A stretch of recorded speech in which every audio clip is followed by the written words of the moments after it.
Studio here at Window. It's a Win Games, 3rd edition. I'm Regan Tello. This is Ray Ahmed. You got a nice little break, Ray? I have indeed. I've been watching a little bit of the two-way dynamic battles. It's been fantastic. Been brilliant. We've got all the action still to come this afternoon. We're getting towards the finals now. It's really starting to heat up. We've seen the first round of the freestyle. Were you watching that? Oh, I caught some of it right at the end. Very interesting, isn't it? We've got that, and then we've got the second round of freestyle. We've got the music round to come as well. The two-way dynamic battle, that started off. We had our first tiebreaker, and that went down incredibly well. The audience here were just loving it up. It's electric atmosphere. The formation skydiving, we've got the finals of that to come at 5 o'clock. But right now, we're going into the action with the vertical formation skydiving, aren't we, Ray? We are indeed. This is round 7 for the vertical formation skydiving team, and the wind is turning up in the tunnel.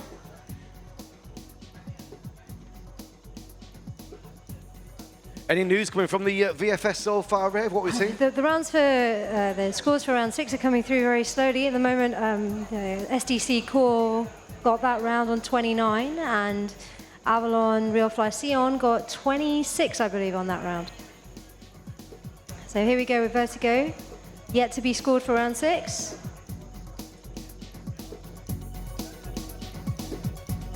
So this round has some technicalities. The first block, block 2, has a slot switcher in it, and there are certain ways you can build this third block, which is block 15. We should see some variation in how these teams fly this round. So far, Vertigo looking pretty smooth. Bringing you those two angles as well from inside the tunnel and the bottom view. Really good to see the setups, isn't it, and the positions. It is great to see, actually. And it's interesting to see how the different teams of the VFS fly, the height that they fly at in the tunnel. Because obviously you want to kind of be in the middle of the tunnel so you can transition pretty well. You're not too close to the net and you're not too high up either. Team Vertigo, that was a good round.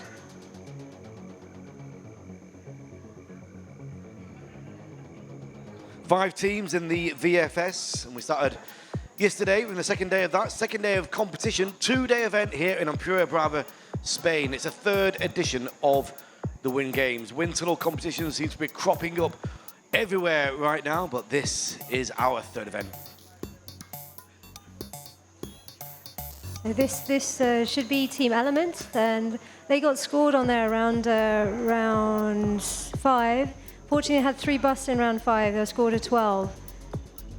This is a tricky round. As I said, there's a slot switcher in there in the first block, and block 15 isn't the easiest one to build because people are back-to-back in that block.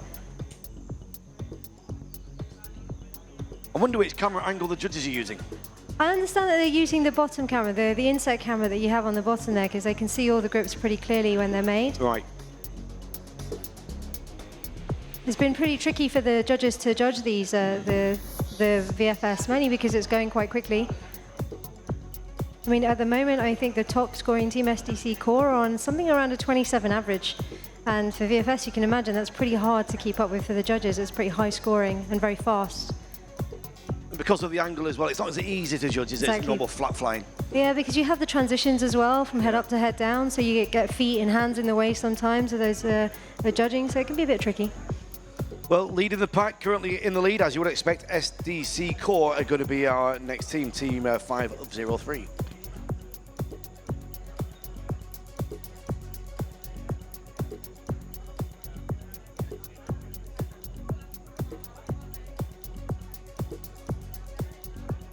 SDC Core.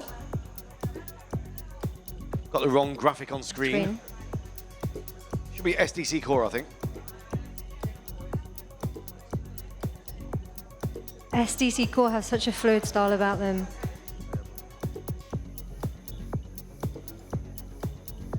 Slot switcher doesn't seem to be affecting them at all. They're still moving at a fair lick.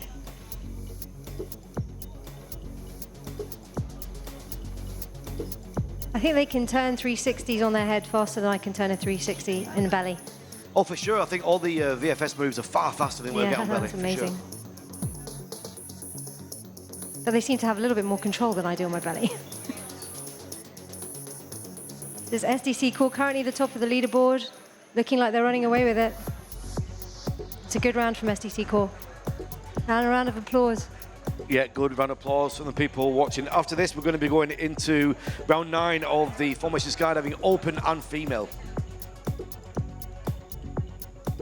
2 more teams to come, Ray, in the VFS. Right, we should be seeing Team Real Fly, Team Avalon Real Fly. Yeah, there they are in the tunnel. I speak to a couple of these guys. I said this round is pretty tricky. There's a slot switcher. Now into the other box. See, 2 people are out facing. It's very similar to a block 14 in flat.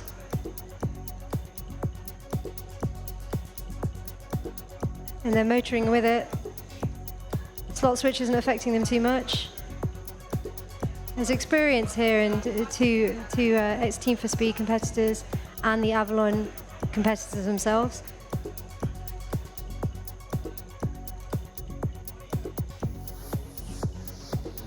Looking very strong.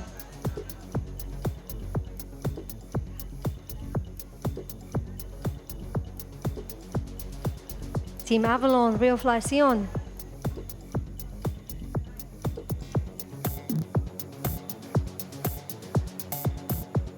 Great. This angle is an amazing angle to see. You can see straight through, see how those grips are taken, look at the transitions, how synchronous those transitions actually are.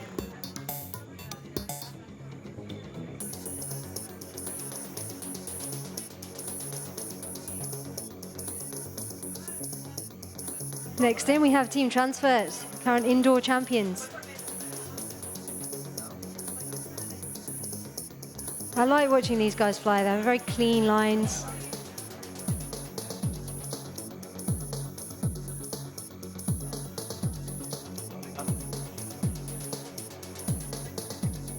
Not as experienced as SDC Core, they're getting there very slowly. They're training, and training will pay off, and they'll be representing France in Chicago for the World Meet.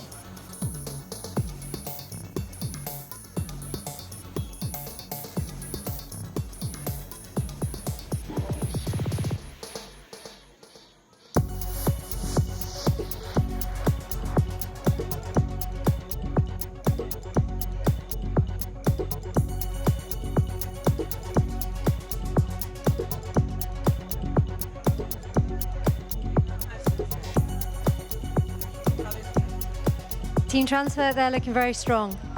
Excellent. So that's round 7, was it? So round 7 of the VFS. That is complete. Waiting for the scores. As soon as we have them, we'll have them on screen as well. Some great slow motion footage of what's going on. After this, we're going to be going into the semi-finals of the formation skydiving open and female. Coincidentally, the females all got 20 on the last round as well. They did, yeah. There was a couple of busts in there from both NFTO and Women in France. So their scores are tying now. They're getting closer and closer together. It looks like NFTO are finding their rhythm at the moment in the second half of the draw. Well, there you go. The scores on the screen for the VFS. So we're going to be going over now to the Red Bull studio, and Leslie Gale has got a guest with us from skydivemag.com. And we welcome Jason Russell from Team SDC Core, who are torching the VFS competition as we speak. You're a pleasure to watch, Jason. Thank you. How are you enjoying? Is this your first competition at Windor? I think so, yeah. We've been here to train before, and we did some informal competition with the French Team for Speed a few years ago, but I think the first official comp. And how are you liking it here? It's fantastic. The facility's really nice. Some of our friends are the organizers. It's great to see so many competitors here. It's really nice. Cool. So tell me about the lineup of your team. I believe some of you used to be in the Dubai team, and you picked up some new guys since then. Tell me about it. Yeah. When the team came back from Dubai, 2 of the guys, Timmy and Derek, were just ready to do other things, and so Stephanie and I continued with the new lineup. We unfortunately had an injury to our teammate about 4 or 5 weeks ago on a swoop. And so he wasn't able to come, but we had missed a couple of these because of eligibility stuff, and we really wanted to make a point to be here this time just to be part of the international competition. So we were lucky enough that Timmy was able to step in. So we haven't had a lot of training as this 4-way, only about a half an hour in the tunnel. But Timmy is at a super high level already, so he was able to step back in, and we did some slot switching, and it's worked out all right. I'm really amazed that you can fly so so incredibly with Timmy just having joined the team 4 or 5 weeks ago. That's awesome. So we welcome another member of STC. Hello. Hi, how are you? I'm great, thank you. I'm just saying your team is just incredible to watch. Thank you. Tell me how much training you've done, and what was your competition that you entered previous to this? I've been on a team in Dubai for about 3 years. So we did multiple competitions out there, and this is our first competition as this group here. Not very much training with this 4. That's beer, you realize that, don't you? And so what are your plans for the future? Right now we're hoping to go, or we are going to the Chicago Mondial this in 2016, and then keep training until 2018 And your goal in Chicago? to win. Of course. And we welcome another member of the team. I should know your name, but I don't. Would you like to introduce yourself, sir? My name is Dusty Hanks. Hello. How's it going?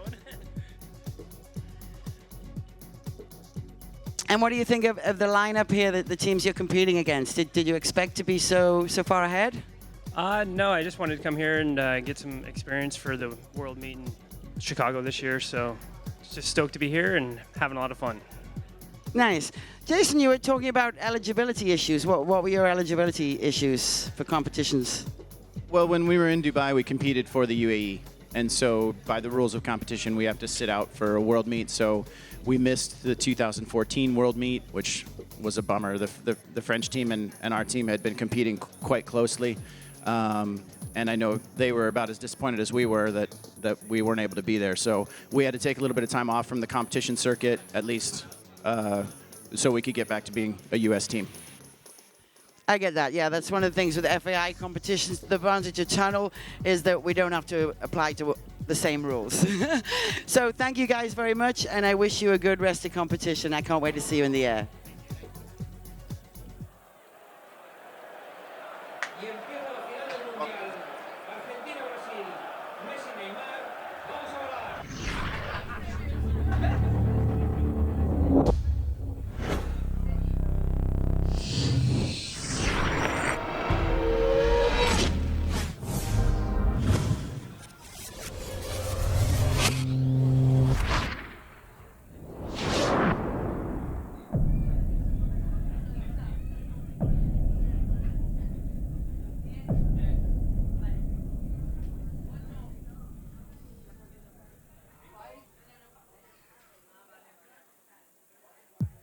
Welcome back. It's Saturday afternoon. It's 3 p.m. here in Ampurias, Brava, Spain. I'm here with Ray Ahmed. My name is Regan Tetlow. Ray, tell us what's happening next.